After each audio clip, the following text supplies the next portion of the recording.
Followed tonight in southwest Portland, where a man drove into the Multnomah Athletic Club this morning with a car filled with explosives. The man behind the wheel was killed in the attack, and our law enforcement sources tell us police believe they know who he is.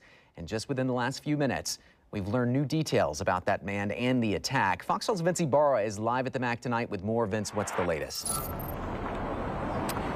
Well, Ward, the building is still being blocked off at this hour, and within the last hour, we have noticed the car was removed. Now, a little background on the suspect. We have seen letters from the Multnomah Athletic Club warning members about Whitman dating back to 2022, and at least 3 letters shared with Fox 12 from June 2022. The club says Whitman approached members in public and at their homes, saying at least 5 members were verbally assaulted at their doorsteps. The club says afterwards Whitman's verbal threats escalated. He was detained by Portland police and placed on a psychiatric hold. We do not know how long he remained in police custody or when he was released.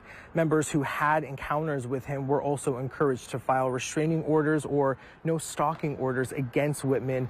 Again, we're still working on getting more information, like if Whitman had any other incidents involving the club and its members before this morning's deadly crash. And police were at Whitman's house executing a search warrant earlier this evening. There's no word on what exactly they were searching for, but again, we'll continue to follow the story and bring you updates. For now, live in southwest Portland, I'm Vince Ibarra, Fox 12 Oregon.